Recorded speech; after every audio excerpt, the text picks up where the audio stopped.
میرے بھائیوں مختلف سٹیجز ہوتی ہے نماز کی، ہم بھی معاشرے میں رہتے ہیں۔ کچھ لوگ ایسے ہوتے ہیں بیچارے 5 میں سے 3 پڑھتے ہیں، 5 میں سے 4 پڑھتے ہیں۔ آج بات آئی ہے تو میں آپ کو بتلانا چاہتا ہوں، اللہ کی قسم کسی مولویت کا فتویٰ نہیں ہے، یہ اجماع امت ہے، صحابہ اور اسلاف کا منہج مشن ہے اور رسول اللہ کی احادیث ہیں جس سے یہ استدلال کیا گیا۔ میرے بھائیوں، ایک بندہ اگر زندگی بھر میں ایک نماز، صرف ایک نماز، دن میں 3 پڑھنے والوں کی بات ابھی نہیں کرتا یا 4 پڑھنے والوں کی بات نہیں کرتا، صرف ایک نماز جان بوجھ کے چھوڑ دیتا ہے، جان بوجھ کے، قضا بھی ادا نہیں کی، نماز عصر کی کوئی بھی نماز ہے جان بوجھ کے چھوڑ دی، پہلی حدیث معاذ ہے وہ اللہ رب العزت کے ذمے سے نکل گیا، اور محدثین نے اس ذمے کا مطلب کیا کیا ہے، یہ آپ نے غور کرنا ہے۔ لوگ کہتے ہیں یہ مولوی بڑے سخت ہیں، نماز نہیں پڑھی اسلام سے خارج کر دیتے ہیں۔ میرے بھائیوں، ہم نے خارج کرنا ہے؟ یہ رسول اللہ صلی اللہ علیہ وسلم کا فرمان ہے کہ کفر اور اسلام میں فرق ہوگا نماز کے ذریعے ہوگا، جو نماز پڑھتا ہوگا وہ مسلمان ہے، جو نماز نہیں پڑھتا وہ مسلمان نہیں ہے۔ پھر کہتے ہیں مولوی بڑے سخت ہیں۔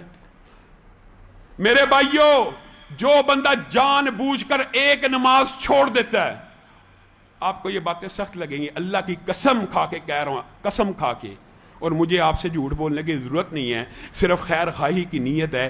ایک نماز کو جان بوجھ کے چھوڑنا زنا سے بڑا جرم ہے، زنا سے بڑا جرم ہے، قتل سے بڑا جرم ہے، ڈکیتی سے بڑا جرم ہے۔ کیوں؟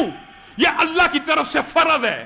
تو نے زبان سے کلمہ پڑھا اور تو سمجھتا مسلمان بن گیا، ہاں کلمے کی گواہی دینے سے بندہ مسلمان بن جاتا ہے، لیکن پھر اس کے بعد اس کے اوپر کچھ ذمہ داریاں اور لائبلٹیز ہیں، جو 3 وہ پوری کرے گا تو اسلام میں داخل ہے۔ نماز کو ادا کرے گا 5 وقت، روزوں کو رکھے گا، جب استطاعت ہوگی حج کو ادا کرے گا، زکوٰۃ کے لیے پیسہ ہوگا، حج اور زکوٰۃ کا جو معاملہ ہے آپ کو پتا وہ تو صاحب استطاعت کے اوپر ہے، جو مالی طور پر مستحکم ہوں گے ان پہ لاگو ہے۔ حقیقت میں تو جو فرائض ہیں گواہی کے بعد وہ صرف 2 ہیں، ایک نماز اور ایک روزہ، بس۔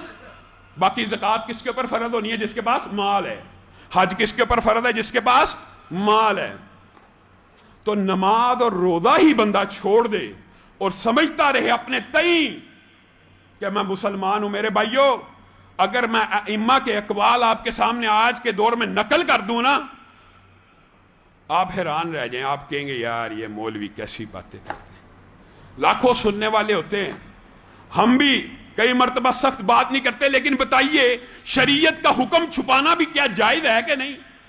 ائمہ نے یہ لکھ دیا، جو بندہ بے نماز دنیا سے چلا گیا اس کو مسلمانوں کے قبرستان میں دفن نہ کیا جائے، مسلمان میت اس کے دفن ہونے سے اذیت محسوس کرتی ہے۔ ہمارے لیے نماز کی کیا اہمیت ہے؟ کوئی اہمیت نہیں۔ بھائیو، اگر کوئی بھولا بسرا نماز چھوڑتا ہے تو سب سے پہلے اس مقام پہ آئے کہ دن میں سونے سے پہلے رات کو پہلا مقام یہ ہوتا ہے نمازوں کو پختہ کرنے کا۔ اگرچہ یہ درست نہیں ہے، لیکن ابتدا یہاں سے کرنی چاہیے۔ اللہ سے وعدہ کرے، اللہ سوؤں گا اس وقت تک نہیں جب تک رجسٹر میں 5 نمازوں کی حاضری مکمل نہیں ہوگی۔ میرے بھائیوں، اللہ کی قسم یہ اتنی عظیم عبادت ہے کہ رسول اللہ کی احادیث اس بات کے اوپر دلالت کرتی ہیں کہ جو اولین سوال ہے نا، ان میں سے ایک سوال نماز کا ہونا ہے۔ جس کی نمازیں درست نکل آئیں اس کا سارا نامہ اعمال درست ہو جائے گا، جس کی یہی خراب نکل آئیں اس کو تو آگے چلنا مشکل ہو جائے گا۔ جس کی درست نکل آئیں اس کا مطلب ہے اس کے چھوٹے موٹے اللہ نے ویسے ہی معاف کر دینے ہیں، اور یہ بات میں اپنی طرف سے نہیں کہہ رہا، رسول اللہ نے کہہ دیا۔ جو بندہ نماز پڑھے اور اس کے بعد کیا کرے، آیت الکرسی اور قل هو اللہ آپ پڑھتے ہیں اللہ کے فضل سے، آیت الکرسی پڑھے، قل هو اللہ پڑھے، اس کے اور جنت کے مابین کس شے کا فاصلہ ہے؟ موت کا، صرف موت کا فاصلہ ہے۔ میرے بھائیوں، نماز ہی اسلام ہے، اور جو بندہ یہ سمجھتا ہے، یہ بات بھی میں کہنا چاہتا ہوں، بعض لوگ نمازی پکے ہوتے ہیں لیکن ان کے معاملات درست نہیں ہوتے، معاشرتی معاملات درست نہیں ہوتے۔ لین دین کے کاروباری معاملات درست نہیں ہوتے، رزق حلال و حرام کا فرق معلوم نہیں ہوتا۔ میرے بھائیو یہ بات بھی یاد رکھو، حضرت عمر کا بھی قول ہے، صحابہ کا بھی قول ہے کہ نماز ایک اتنی عظیم عبادت ہے کہ یہ تو قرآن پاک کی بھی آیت ہے کہ فحاشی سے اور برے کاموں سے روکتی ہے، صرف فحاشی اور برے کاموں سے نہیں روکتی، اس کے معاملات بھی درست کرتے۔ حضرت عمر کہا کرتے تھے جس سے کاروبار لین دین کرنی ہو سب سے پہلے اس کا معاملہ اس کے رب سے دیکھ لو۔ کیا مطلب؟ اس کی نماز دیکھ لو، اگر وہ نماز درست ہے تو اس سے معاملہ کر لو، کیونکہ اس بندے کا معاملہ اللہ سے درست ہے۔